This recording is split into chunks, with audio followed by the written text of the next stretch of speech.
Hi, guys. Welcome to another segment of our Books and Booze series, Season 3, Episode 10.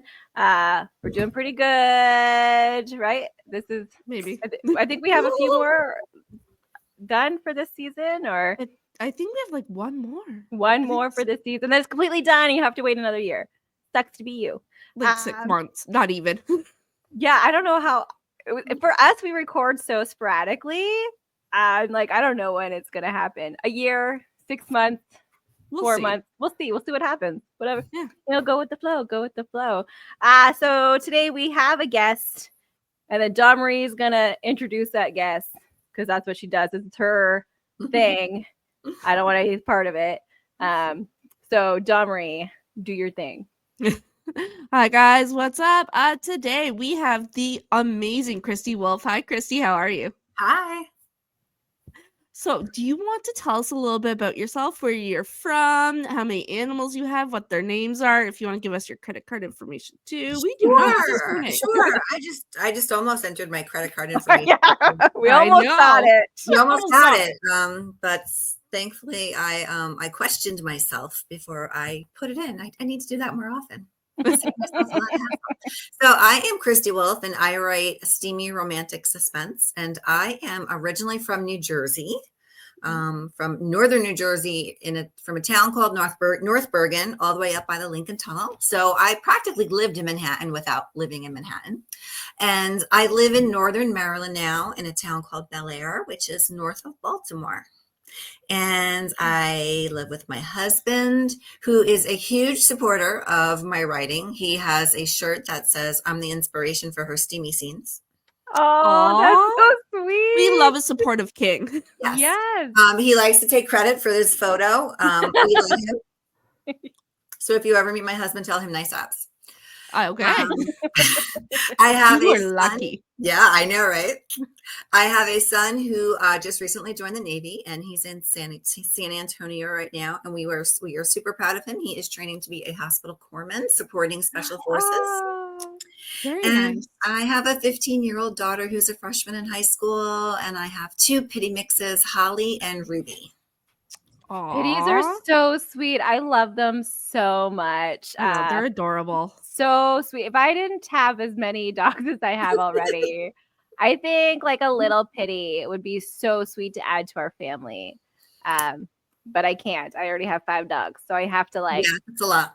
Yeah. They are really sweet, and they have no respect for personal space. No, they never do. They're like right up, and they're the cuddle. Yes. They're the hugest cuddle bugs ever. Mm-hmm. They share my pillow. Both of them. I love that about them, though. Like they're just like, oh, they make you love them. They don't give you a choice. Yeah, you really don't love me. My dogs don't do that because they rather run and yell at things. I want to be cuddled. If your dogs did that, you would be covered in hair from head to toe. Oh, I would choke on it. Yeah, her allergies would kick in then, and then she would complain. So it'll be worth it. I just want cuddle dogs. Pity. I do love them. I love the look of them. Mm-hmm. I just think they're a gorgeous breed of dog, and you're so lucky. Yeah, they're great. Oh, and I can't forget the bird. We have a bird. My daughter has a conure. Its name is Fern. She thinks it looks like a boy. I think it looks like a girl. So I call it she and her. And she's a pain in the butt, and she gets seed all over the bedroom, and there's feathers all over the place, and she squawks like crazy. But I guess she's kind of cute. They are cute, like from a distance. If there's somebody else's bird, I think they're great. Well, the bird's only a year old, and my daughter's going to go to college in a few years, and they live till they're like 80 years old. They live forever. I'm stuck with this bird at least until she graduates. Yeah, maybe the window gets left open. Maybe, yeah. I'm going to have to rent her an apartment when she goes to college just so she can take the damn bird with her. Yeah. Well, that's like my son. He's 18. He's going to be going to college next year, and he wants a dog. And I was like, absolutely not. I'll be stuck with it. Are you kidding me? You can't take that to a dorm. No, you can get a dog when you come back. Okay. Yeah. Or when you move out and get your own dog. Right. I don't know. He might never move. We'll see. The economy's bad. We'll see. The economy's shit. Yeah. We're all gonna live together, just one big family. I thought that was going to be my son too, but he got accepted to 12 colleges and came home and told us that he was joining the Navy. And Wow. I haven't seen him since Christmas. Like, That's that sounds crazy. so sad at that. Like, you're like, yes, but that sounds so sad at the same time. Like, my It oldest is 22 and she'll be living at home. But my other ones, they're like, maybe we'll move out and after college and stuff. And I'm like, oh my gosh, like, I don't want them to, but at like the same time, I want them to. Yeah, I hear that. Like, I think I'll be okay when Nick moves. I'll be fine because I still have Caleb, right? Like, and that Yeah. one's never leaving me. So I'll be good. So, alrighty. Do you want to tell us a little bit about your book that you'll be reading from us today? I would love to. So my book is Too Dangerous to Love. Oh, hold on. I should have a copy of it to show you. Where is it? It's right here. So my book is Too Dangerous to Love. And I love the cover. This is my super soldier. Yes, I am. There's a story behind this cover, and I am so in love with it. And it is a steamy military romantic suspense. And it's book 1 in the Project Viper series. And Project Viper is a team of special forces amputees. And the government has given them bionic weaponized prosthetics and turned them into super soldiers. So you can see here that my super soldier has a sexy black bionic arm. And it shoots deadly lasers and does all sorts of other lethal stuff. And it is cybernetically engineered with his brain. And that's what makes him a super soldier. That is so cool. I knew she was going to freak out. She was going to have a. I love like sci-fi type kind of things, like science-y. It doesn't even have to be like fantasy science. Anything like science, like close to home science too, because like we're working on stuff like that now. Absolutely. I love it so much. I'm so excited. He's geeking out great. I know. I'm like, oh my gosh, yeah, that's so great. I work in government marketing technology, and so I was speaking to one of my contacts at the Veterans Administration, and he is the smartest man that I've ever met. And I was telling him about the idea for my book, and he said, "Kristie, that's not science fiction."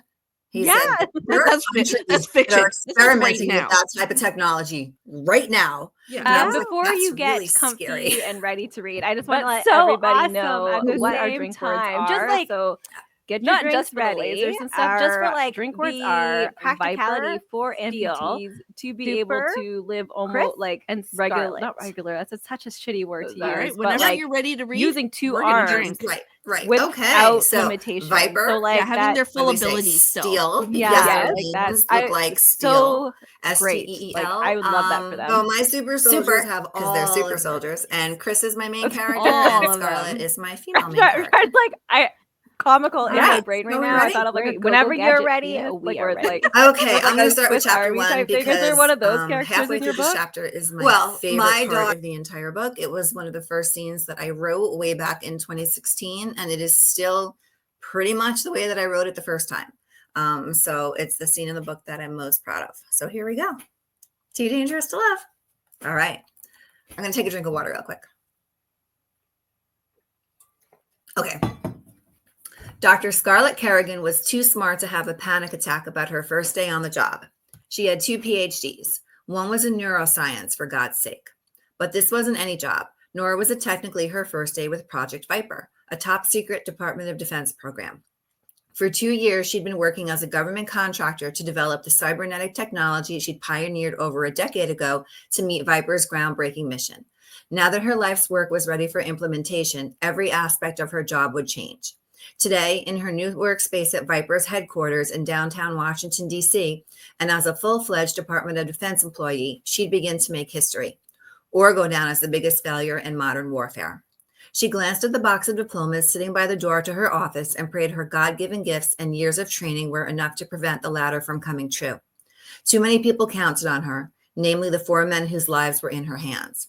She stared at the photos on her laptop screen of the combat-wounded veterans she'd been hired to engineer into the nation's first generation of super soldiers. If testosterone could ooze through pixels, she'd float away in a sea of alpha hormones.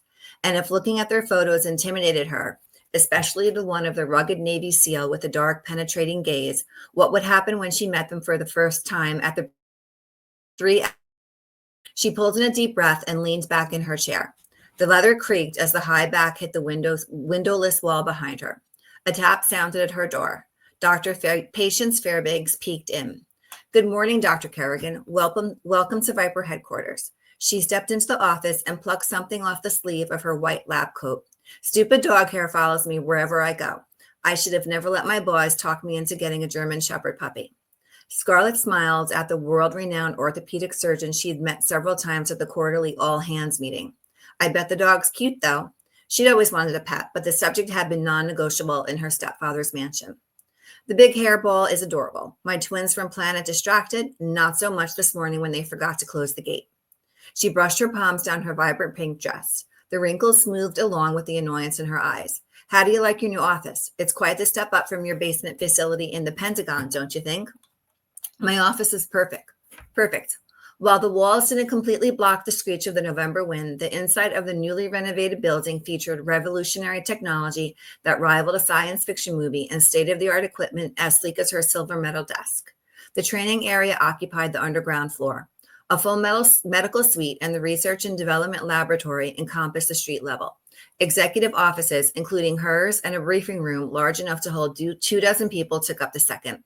And her computer lab across the hall, the facility that spanned half the length of the building and housed her team of bright, eager minds, exceeded her wildest, geekiest dreams. But the biggest perk? Department of Defense funds financed this project, not her stepfather, Henry Richardson, or his technology empire, Richardson Enterprises. Scarlett rose from her chair. It's great to see you again, Dr. Fairbanks. Please call me Patience. Now that we're only a floor away, we'll be seeing a lot of each other, so there's no need for titles and last names. She pulled her phone out of her coat pocket. You'll find many of us don't stand on formality around here. Patience it is, and please call me Scarlett. The casual manner rolled off her tongue in a refreshing buzz after coming from an environment where credentials boosted egos. Excellent. Patience bounced on her toes. Her straight, sleek ponytail, which matched the color of her chocolate brown eyes, swished behind her. Are you ready to meet the guys today? Guys? Scarlett bit back a laugh. The Veterans Integration Placement and Experimental Recovery Program, aka Project Viper, was created to outfit Special Forces amputees with artificial limbs and place them in federal security jobs. Only a handful of people knew those words were the publicity icing on a complex cake with a highly classified recipe. Once her technology was networked with the embedded weaponry in the ultralight, steel-like limbs patients had attached to their bodies, there would be nothing mall cop about the jobs they would do. Not jobs, missions. Dangerous and deadly missions where they could just think about obliterating their enemies instead of pulling a trigger. Uneasy, she placed her hands over the butterflies whirling in her belly like specimens in a centrifuge. She created this technology to save lives, not take them, but wasn't naive enough to think that defending the country came without a cost. Her work would be used to kill, but she had faith the Project Viper team would treat their second chance to serve and shield with compassion and respect. Once the team was networked with her technology and declared mission ready, she'd hold a dual role: further their combat capabilities and protect them from hackers. The latter required her to monitor them as they carried out missions in real time. No pressure there. Rounding her desk, she smoothed the tight bun at the base of her neck. At least her hair wasn't unraveling, unlike her nerves. Patient backed into the hallway. Come on, I want to show you the upgrades we've made to the med lab suite. The briefing starts in 30 minutes, so we'll just have enough time. 30 minutes? That's 9 a.m. The briefing doesn't start until noon. She needed those 3 remaining hours to wrangle her agitated nerves before she met the intense-looking Viper operatives who were the complete opposites of the professors and scientists she'd associated with most of her life. Not just North and South Pole kind of opposite. Poles on separate planets in different solar systems kind of different. They were warriors, survivors, heroes. She was the weird smart girl who couldn't talk to the opposite sex unless they worked in her scientific bubble. She'd been relieved when the Viper operatives hadn't attended any of the all-hands meetings. They'd been recovering from surgeries, mastering their enhanced strength and inflexibility built into their new limbs, and training to bring them back to fighting mode. Instead of seeking the team out, she studied videos of their progress and had worked day and night to ensure her technology would meet the incredible standards already set by the rest of Viper's top-notch scientists. Patience motions for Scarlett to follow her. Apparently, the briefing was moved due to Admiral Edgar's schedule. Happens all the time around here. Scarlett rolled her eyes. Sounds familiar. When her stepfather demanded results, he expected everyone, especially her, to rearrange their schedules to meet his orders. She followed patients down a brightly lit corridor, passing several silver steel doors with biometric keypads leading to specific sections of her computer lab. Prints of battleships adorned the freshly painted walls. They stopped at a bank of elevators flanked by flags representing each branch of the military. The national anthem played in Scarlett's head as she stepped inside the elevator car. A floor lower and a minute later, she followed patients toward a set of double doors at the end of the hall. A word of advice before the briefing. Patients stepped up to a retinal scanner and dipped her head. Don't let the guys hear you refer to their artificial limbs as prostheses. Scarlett waited until laser verified patients' identity and stepped up for her own scan. Why not? They like to call their new extremities their steel. There is some truth to that. This morning, she watched classified footage of the team testing their steel on brick walls. Strong didn't begin to describe what Viper materials scientists had created. The guys also throw the word super around a lot, like super arm, super leg, super limb, super power. Patience winked. You're catching on quick. The double doors opened. An antiseptic smell, like that of any other medical facility, wafted out. Patients strode into the med lab hallway. Scarlett's eyes quickly adjusted to the dimmer lights illuminating their path down the short corridor. The clicking of her heels on the tiles sounded like a pretty jingle compared to the thumping inside her chest. They're just men. Men who would make jokes she didn't understand, ask her questions she couldn't answer. God, she hadn't even met them yet, and she already felt like the awkward kid on the playground again. Scarlett followed patients around a corner into a longer hallway with exam rooms on one side and rest and recovery suites on the other. Last time I was here, this part of the building was still under construction. Is everything complete now? Yes, including the surgical area on the other side of the floor. Did you hear that the retired trauma surgeon from the Navy we've been wooing has accepted the position we offered? Dr. Langley will be arriving next week. Wonderful. In the past few all-hands meetings, there have been discussions about recruiting top-level medical support in the field. The Viper operatives certainly look like they are physically thriving. I was pleased to hear about the progress they've made with the psychological aftermath of battle and losing a limb. For some of them, more than one. It's remarkable the way they've adjusted. Their steel-like limbs aren't just their new normal. They think they're invincible, and that's only with the enhanced strength of their prostheses. Once you network their weaponry with their brains, they'll be unstoppable. Scarlett paused in front of a room marked Exam 4 and placed her hand on patient's arm. She waited for two women in pale green scrubs to pass before she spoke.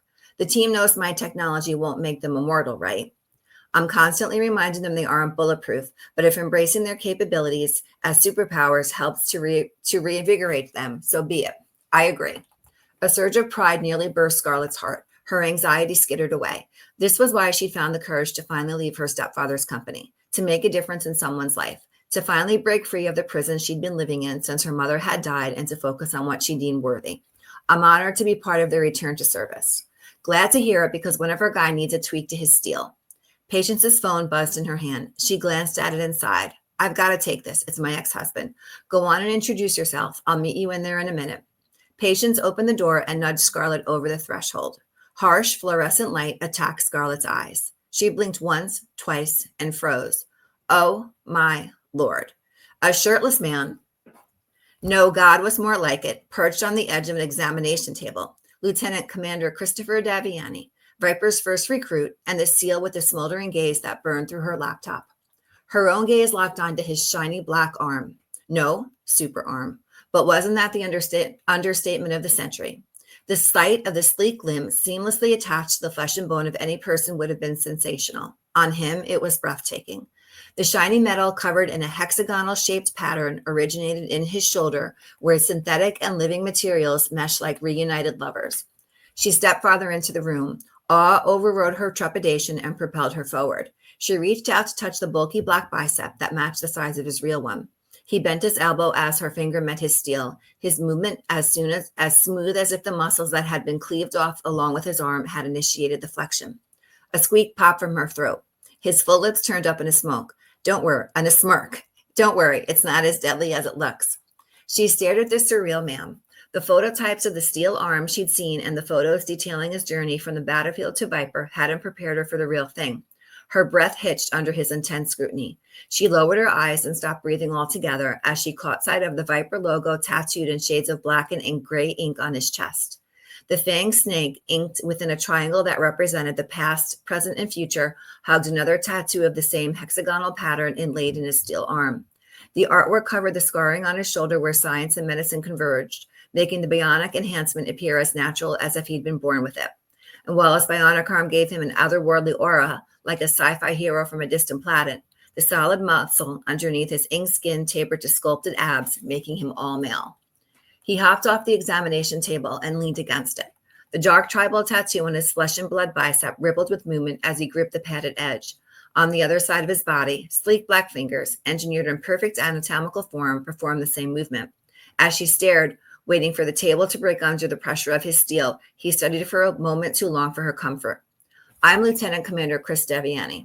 She slowly reached for his extended hand, stifling a gasp when flesh met metal. Dr. Scarlett Kerrigan. It's a pleasure to meet you. The hard mask he wore slipped a fraction for a second, but returned just as quickly. She dropped her gaze to his non-mechanical fingers intertwined with her pale skin. The warmth of his steel radiated up her sleeve and spiraled into her belly. A simple handshake with her new colleague shouldn't have sparked such a visceral reaction. Kissing her ex-fiancé James had never created such pleasure. She peered at the white cabinets above a counter on the side of the room and dipped her head so he couldn't see the heat on her face. Maybe she'd imagined a strange response to his touch. When she looked back, he would be just a man. Turning her head, she met his eyes and realized she'd been hopelessly mistaken. Something wrong? He squeezed her fingers before he crossed his arms over the Viper and blazoned underneath a light smattering of dark hair. Responses fired in her brain, but the words bounced against her skull in an incoherent scramble. Why did Commander Daviani hold the power to momentarily steal rational thought? Hooking his thumbs into the front of his black cargo pants, he relaxed against the exam table. I sure hope nothing is wrong, Dr. Kerrigan, because we're counting on you to get us back in action. And there it was, proof he was just a man, like every other one in her life, who needed her brain to reach their goal. Granted, his motivations weren't greedy like the others who wanted to profit from her genius. He sought survival, honor, and the ability to serve his country, yet she was his means to an end.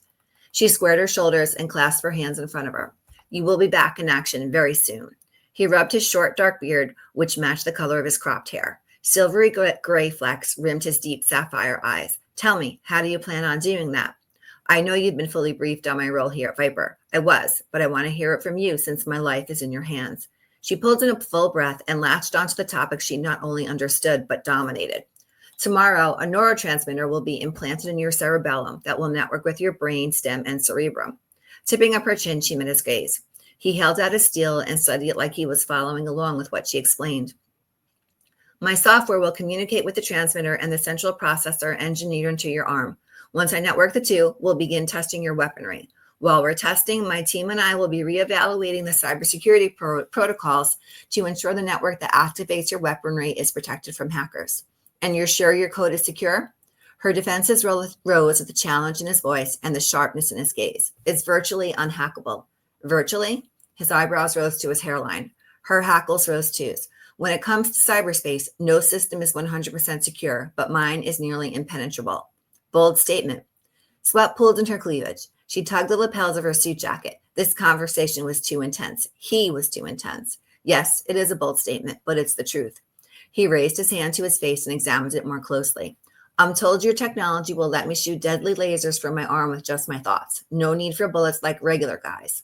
Scarlett noted skepticism laced with excitement in his voice. Correct. She rubbed her hands together, displeased to find her palms sweaty despite having confidence in her work. My technology also enables you to feel sensations with your artificial limb. She shook her head. I mean steel. He extended his black finger and lightly touched the back of her hand. Like the softness of a person's skin? Yes. She bit the inside of her cheek as his metal digit glided over her knuckles. You'll be able to sense if someone's flesh is cold or hot. Energy buzzed through the room, making it seem smaller than it had moments ago. In her 27 years, no man had ever looked beyond her brain except Commander Daviani. He seems to be looking everywhere. It's the technology he's enthralled with, not me, never me. She reminded herself of that fact as she paced to the other side of the room and back again. When she opened her mouth, jittery words tumbled out. Yes, you'll be able to feel hot and cold among other sensations. You'll also be able to envision the exact point you want a laser to hit. My technology will shoot that laser from one of the 286 points in your arm and calculate the proper trajectory so it finds your target with 99.9% accuracy. You'll be so leading edge, every comic book hero will be jealous of your powerful special body. He gripped her arm. Do you always ramble and pace when you're nervous? She stopped moving and peeked up. Amusement replaced the fascination in his eyes she'd seen moments ago. Indignation simmered in her veins. During the 4 intense interviews she'd survived to get this job, not once had she succumbed to her nerveless babbling habit or paced the room. She'd even kept it together when Admiral Edgar, whose imposing stature, cocky swagger, and gray mustache made him look like the leader of an Old West outlaw gang, had vetted her. Why did she allow Commander Daviani to turn her into a nonsensical mess? I'm not nervous, and I'm not rambling. She couldn't argue the pacing part. Leaning closer, he inhaled as if collecting the patience to deal with her quirks. Yes, you are, on both counts. He released her and straightened from his perch on the examination table. She stiffened and stretched to her full height. At 5'8", she usually met most men eye to eye or damn near it, but not so much with Commander Daviani. I hope it's first day jitters, Dr. Kerrigan. When the shit starts to get real and cyber enemies come gunning for us, my team and I need to know you know what you're doing when it comes to the tech. Scarlett sucked in a breath. The technology community hailed her as royalty. Scientific circles called her a female Einstein. She might not be comfortable with the silly titles or comparisons, but nobody questions her work, especially a cocky SEAL who seemed to take pleasure in making her uneasy. She stepped toward him. I can assure you, Commander, I know what I'm doing. Good. His gaze locked on hers and held tight. We're counting on your big brain to get us back in the field where we belong and to bring us home alive. She girded herself against the gravity of his words. I take my responsibilities very seriously. I promise you'll be safe with me. Every muscle in her body tensed while she waited for him to decide if he could trust her. She believed her bravado-packed words with all her heart, but he was a man, not a computer simulation or a machine. When it came to his future, she couldn't make absolute assurances, yet she wouldn't rescind her promise. She would keep him safe, not only to protect her reputation, but to protect his life. He held his arms out to the sides. The Viper logo on his chest stretched along with his steel. A slow smile spread across his chiseled face as his sharp gaze stayed locked with hers. Then I look forward to working with you, ma'am. And that's it for chapter 1. That was so good. Thank you.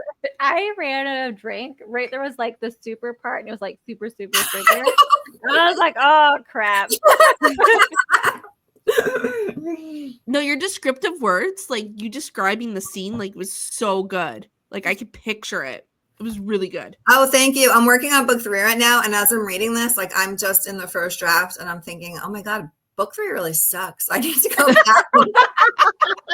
Okay, first drafts always suck. Like, Yeah. let's be real, right? Like, I need to go back and describe the rooms. Like there's a lot in that first paragraph.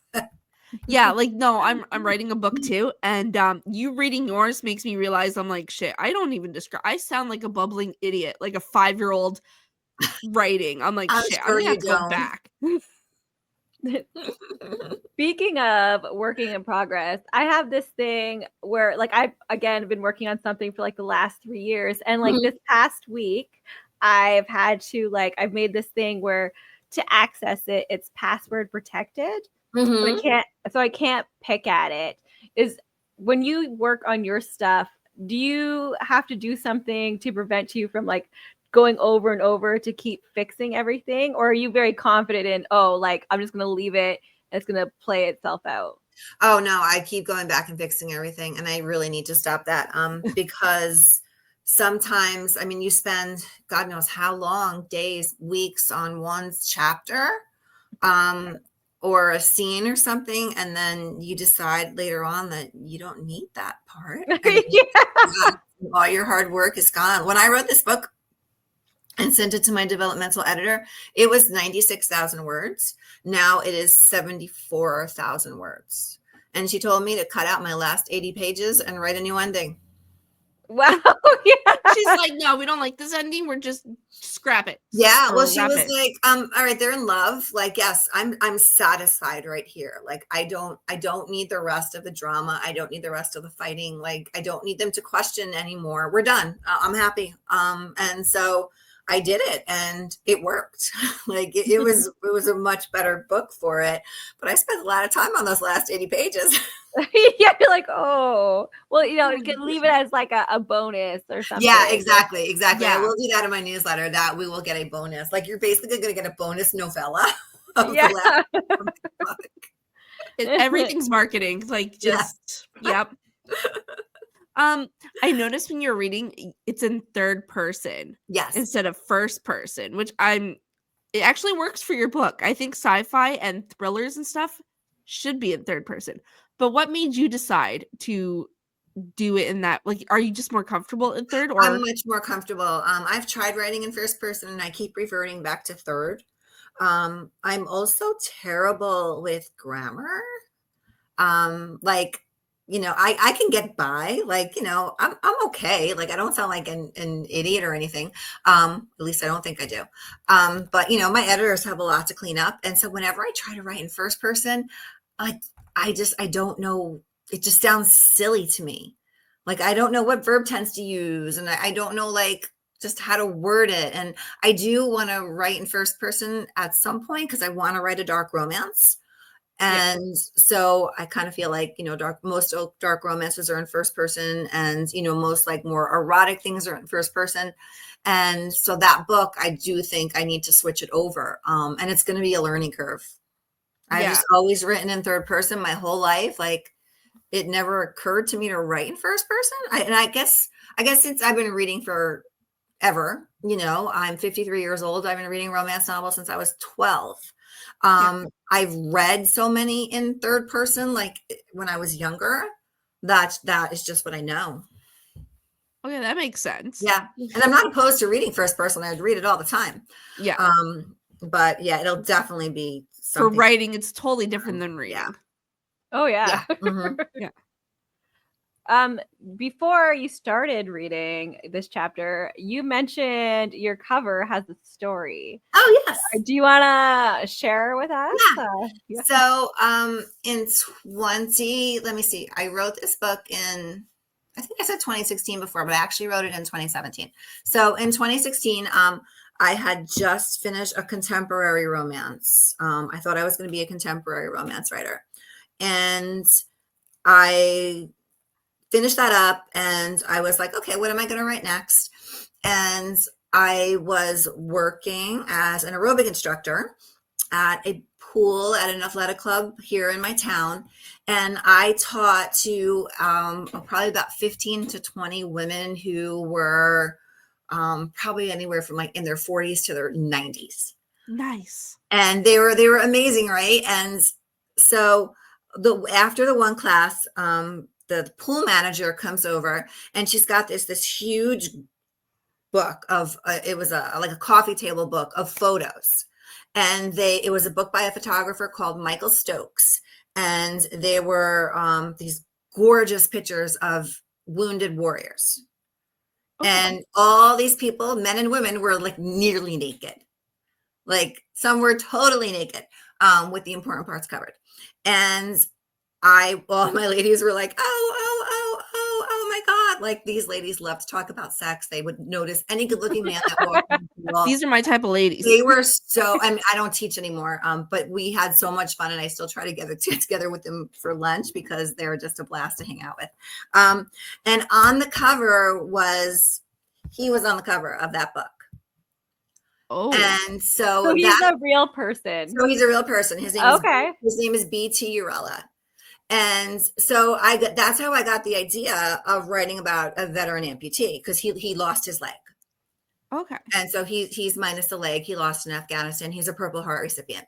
I'm not sure. I don't know. He lost it in the Middle East someplace. Maybe it was in Afghanistan. I'm not really sure, but he's a Purple Heart recipient. And so I had no idea. Like, I just saw his photo, and I saw these other photos of veteran amputees. And I'm like, I want to write about them. They're heroes, and they deserve a story. So I'm still thinking I'm a contemporary romance writer. So I'm thinking maybe a story about like a veteran and his dog. Maybe he falls in love with his physical therapist. It's going to be really cute. So I have the book that I had just written, right? It was called I don't know. It took place in Las Vegas, so I called it my Vegas book. I've changed the name so many times. We'll just call it Vegas, right? So I had just finished Vegas. I go to the New Jersey Romance Writers Conference, and I'm sitting in there, like in the lobby with another writer that I'd met, and this woman comes over and sits with us, and knew the writer that I was hanging out with. And it turns out this woman was an editor. And so the girl that I'm with says to her, "Hey, like, what are you looking for?" And she's like, "I would love to see a book about some DNA enhanced soldiers and like some super smart, like scientific heroines." And I was like, "Oh, I could do that." So like on the fly, I came up with like my heroes, my, amputees here that had like bionic prosthetics that could shoot lasers. And I told her all about it. And I came up with my super smart heroine. And she was like, "Oh," she's like, "Yeah, that sounds like the kind of thing that I would buy." Like, I wound up never even sending it to her because I decided to indie publish. But that's how it was born. And then I went with it. Right. So fast forward several years later, book is written. I decide to indie publish it. And I'm telling my friend, it's really important to me to have a veteran on my cover. Like, my dad was in Vietnam. He was in the Air Force. I married a Marine. And, my book is all about veterans. And she said, "Well, Google BT Urella." So I Googled his name, right? She's like, "He's a romance cover model." And I was shocked and so pleased to see that this guy was the person who inspired the entire book. Oh, that's so Nice. great. Does he know? He knows, yeah. And so I bought his photo. I found an amazing cover designer who did all the artwork for me. And when I released it, I posted everything on social media and I tagged him. And I said, "I hope you don't mind that I made you into a super soldier." And he commented back and he said, "I think it's cool as hell." Nice. Great. Yeah. He's also an author, and he runs a nonprofit. He's into filmmaking. He just seems like a really great guy. He sounds like a really great guy. Yeah. So okay, so you told us about how it came about that you want to write this. The research behind this. What did you have to research? Like, and how did you go about it? Because that's not common stuff. Really not that much because, like I said, I work in government marketing and technology. So I know not much about technology at all. When something happens with my computer, I turn it off and I turn it back on. That's right. That's unplug it for 3 minutes, Yeah. plug it back in, Exactly. I married my husband because I thought he'd make cute babies and because he has 2 computer science degrees. And so I would always have tech support. That's why I married my husband. Tech support. It's important. But I spend all day, well, not all day, but I spend a lot of time listening to calls and webinars and stuff about government technology, like cybersecurity and artificial intelligence and all that stuff. Excuse me. And so when I came up with this idea, I had a lot of people that I could go to for information. And I also I did some research too, like when I talk about, how things are networked with his brain, my brain, I hope I got it right. I looked up buzzwords and things like that, questions that I could ask my husband. There's a scene in here with a helicopter and I blow up a plane. So my husband was a helicopter pilot. My dad was an airplane mechanic in Vietnam. And so they were able to help me with all of those details. Yeah, because you kind of need to know those details. You can't just be like, and the engine blew for no reason, and then people right, yeah, and then what? flames just erupted. My dad got so excited when I sent him a note, and I'm like, "Okay, Dad, I need to blow up a private jet. What kind? Can you research this for me?" And so he sent me back information. Oh, that's so sweet. Yeah. To be fair, things can break and blow up randomly. Okay, it happens. All around me, stuff is breaking, and I don't know why. It can happen. I think that's user error, to be honest. It could be. You answered a few of my questions already, which is shitty. I was like, "Oh, okay." What you mentioned that you have done other work. How long have you been a writer for? Well, I mean, I'm like most writers will say, I've been writing my whole life. So I was the kid, I couldn't do a simple algebra problem. I still have nightmares where I'm taking an algebra test in high school and I didn't study. Oh no. Yeah, and then I wake up in a panic. So like that was not my thing, but I can write you an essay on a book I've never read and get an A on it. Like I can bullshit my way through anything that way. You have the writing charisma, right? Yes, Like a yes, lot of people, they're like, exactly. ooh, the Riz. Mhm. Yeah. And so, I love to write essays and short stories and poems when I was younger. And then, when I was 12, 13 years old, I started reading my mother's Harlequins. And, she had a lot of historical romance novels around the house with Fabio on the cover and Fabio, I remember things like that. Fabio way back when. Yeah. And I Yeah. was hooked. And so then, I had all these ideas. I was a stupid teenager and never did anything with it. And then when I was 25, I was in a bookstore in Manhattan with a few of my sorority sisters. We just left happy hour. And there was an advertisement for a romance novel writing contest. And it was exactly 30 days from that day. So I wrote a 60,000 word book in 30 days. And I sent it off to the contest. I did not win. And then I printed it out on my dot matrix printer because that's how old I am. And I put it in an envelope and I sent my synopsis and my first few chapters to 5 publishers. And when I say send, I don't mean email. I mean, I went to the post office. You had to mail them. I Yeah, remember. Back in the day, yeah. Yeah, and then I kept checking the mailbox for responses and I got 4 rejections. I got 5 rejections. But the last rejection, the first letter that came back requested my entire manuscript. And so, because the way it works, and even in this day, when you send your stuff to an editor, you send a synopsis and you send usually the first 3 chapters, right? So that's what I did. And then this last editor said, we liked your work, send us the full thing. And so I did, and then they rejected me. But I had no idea what a win that was. Yeah. If right now, if one of my author friends, called me up and said, I got a full manuscript request, I'd send her flowers. That's a big deal. But I didn't know anybody. I didn't know any writers. I had never read a book about how to write a novel. I had never taken a class about how to write a novel, but I totally knew what I was doing because I'd read so many novels. That's Right. not the case. That's research, okay? Right. It's become research. an Yeah. expert with research. I don't care what classes, man. Just if you're in it for a while, you just become it. So then life happened and I didn't know what I did wrong, why I didn't have success, but I wasn't in a position to figure it out. I just wanted to be okay, I'm going to write this and then it's going to happen. Life is going to be wonderful. And I equate it to when I was in college, one of my roommates was dating this guy. He was beautiful. His name was Paco. Paco was freaking hot. Paco sounds hot. Right? And when Paco was over, I just stood there and stared. So one day she comes, home and she says, you'll never guess what happened. She said, Paco was, and I don't know if this is true or not. She said, Paco was walking in Times Square and someone came up to him and asked him if he wanted to be a model. And now he's going to, he's whatever, modeling for whoever. I actually saw him in a few magazines, right? So Paco was the overnight success. And I was going to be like Paco, I was just going to try. Of course, so is Paco, man. Yeah, Paco knows he gets the success. It falls right into his lap. All luck. He was pretty enough to have that success. It always helps to be pretty. It helps. Yeah. It helps. And so I didn't start writing again until I was in my mid 40s. I had so many, I was writing, I had so many things started and ideas and, I guess I got my writing fix a little bit in my marketing career, writing press releases and all that, even though it wasn't the same.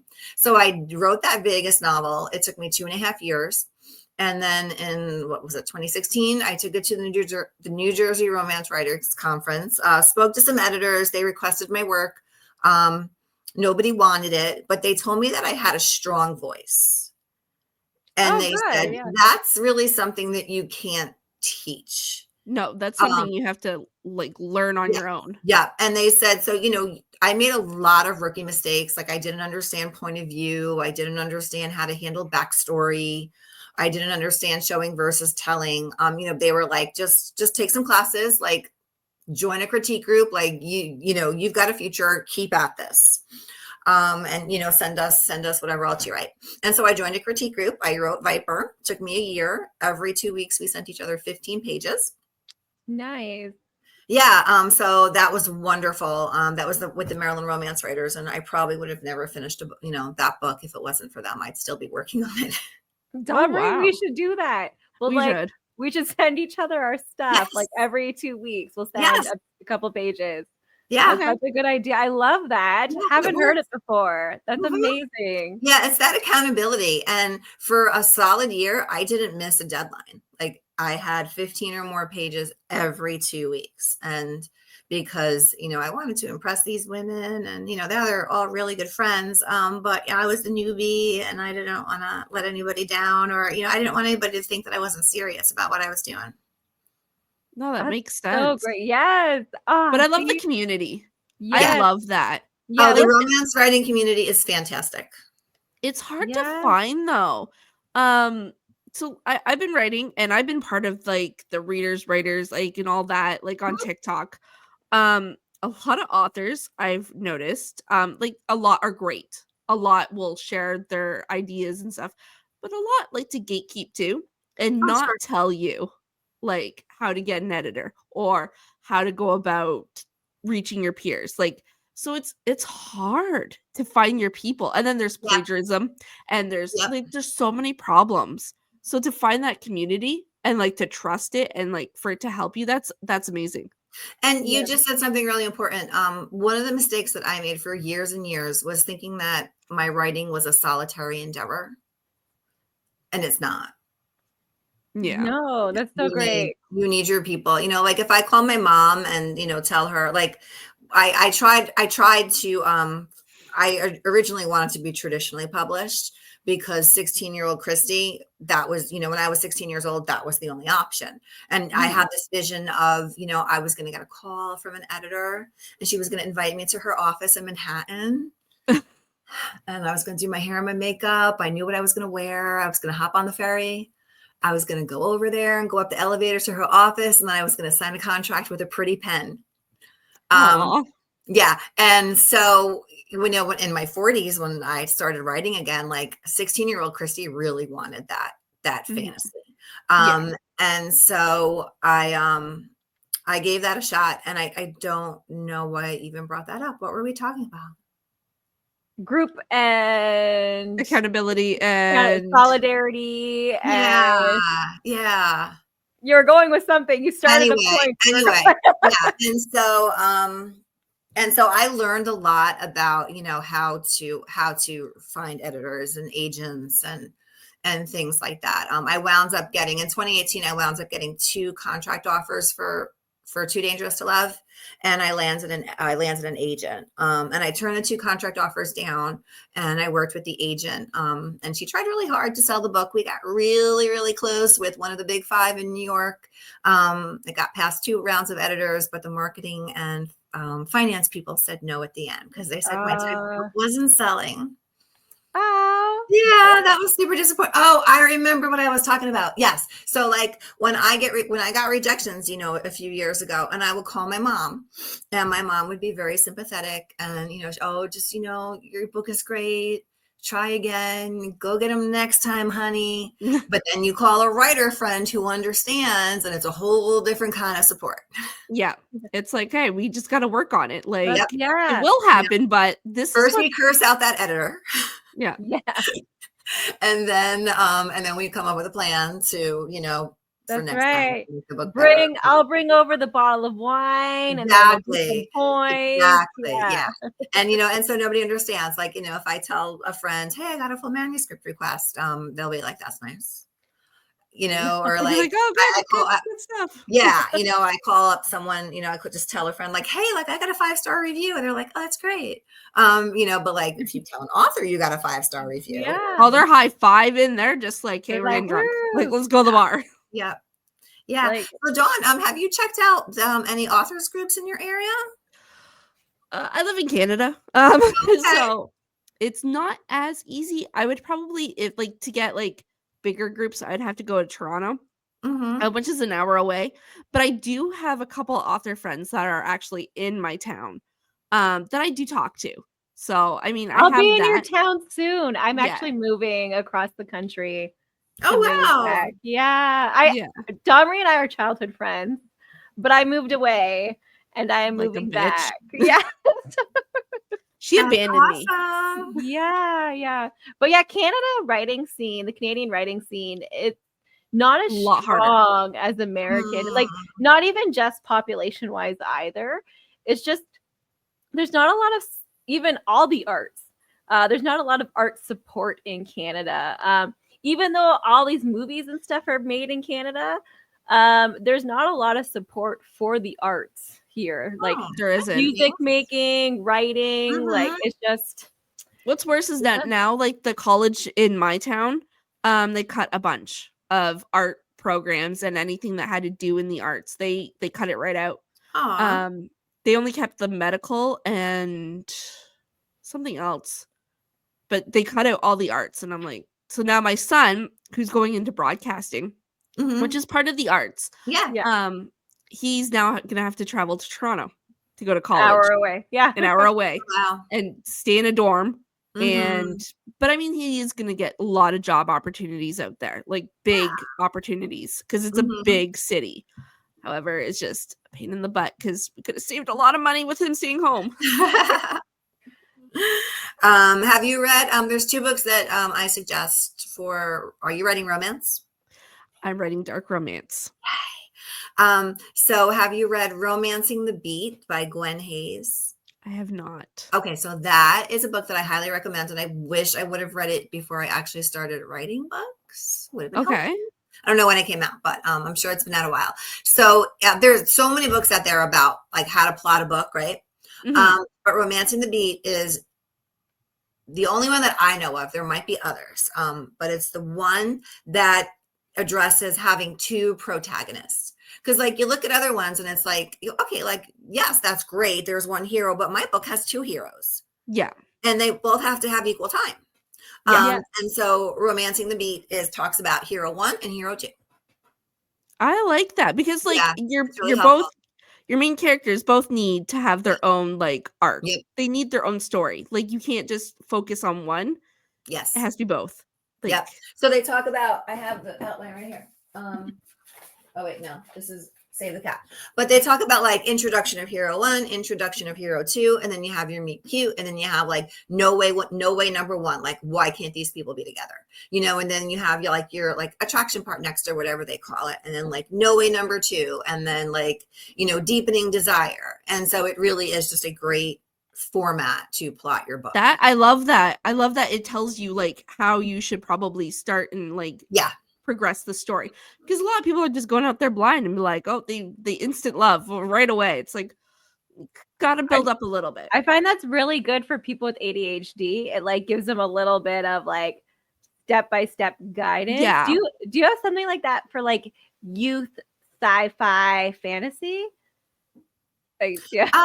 Well, Save the Cat is the other one that I would recommend. Save the Cat was originally devised for screenplay writing, but now there's a book called Save the Cat Writes a Novel, and Okay. that's a great one to teach you to learn about story structure. And then once you read it, you'll be watching like TV or a movie, and you'll be like, oh, that's the catalyst part. And that's Yeah. history. And the you're cat like, got and you. yes, and you can see like, you know, all of the beats that they cover in that book. And it really is just like the classic, you know, structure to tell a story. In college, I took a class. It was like myths and legends and stuff, and they like I went for school for social work, but this is like one of these like alternative classes. Selectives. Yeah, selective, where they taught like this is how all of like history stories, legends have been written, and it's always like the hero complex and stuff like Right. that. I thought that was amazing, and I'm like, oh my gosh! And now it's stuck in my brain. Whenever I read something, they're like, oh, the orphan, they're an orphan, so that they're the hero, you know, like so. It's just like so something that sticks with you, and like every day, like watching TV and stuff, you're like, oh, that's what they use. That's the tactic they use. Yep, like, exactly. Yeah, and so it's kind of fun to learn about it. And then find it in other things. I'm a terrible outliner.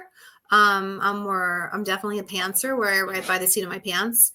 But I'm trying to learn how to outline more. Like I'll use those 2 books, but I have trouble like sitting down and being like, like filling in all the blanks because I tried that. It doesn't work. It doesn't work. The characters have a mind of their own. They do whatever they want. Yeah, and the story changes, and I'm like, I don't know my characters until I start writing them. Yeah, I love outlining so much. I think that's my problem.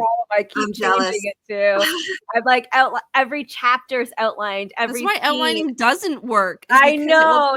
So just write, like scrap it and just go. Like, that's what I did. Yep. I just finished erasing everything. I deleted it, and now I'm on chapter 1 again. I was like, I can't deal with this. I did it too. I had to erase and restart. And then I added some of the old writing into it because I liked some of what I did before, but I didn't like it in the way it was. So I just replanted it. Never delete everything, but like whole folder. Fuck. I was like, God, I fucking hate you. It's gone.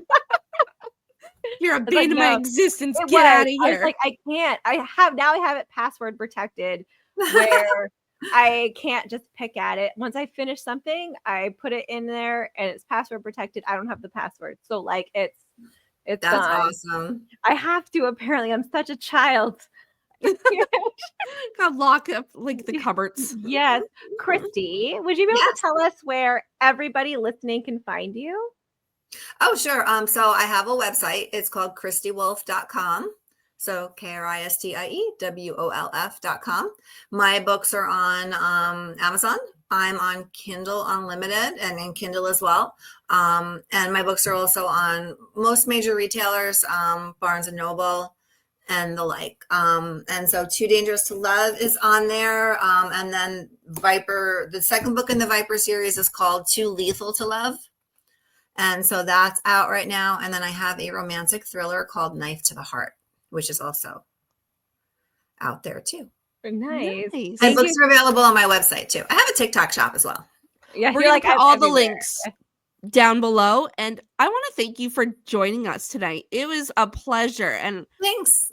I got some eye candy and got to hear about it. It was great. Oh, I loved it. I love that he's a real person. So not only is he eye candy, but like he's real life eye candy you can find on the internet. We know what Sonya's gonna be doing after this. I don't know, Google.